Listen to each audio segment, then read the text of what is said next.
Hi, today I'm going to show a little useful trick using Photoshop. I have an animation sequence and only a small part of it changed from frame to frame. So I decided to render the first full frame and the rest by region. The trick is how to automatically apply the mask to numerous layers of the sequence in Photoshop to get a ready-made sequence at the output.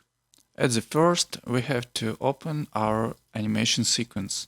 Let's add the first frame of the sequence. So we have base frame. Also we have our part sequence. All we have to do the mask around our sequence region. Let's enter in our mask and set it. The last step is save our final sequence. Let's name it. Let's choose PNG and press render.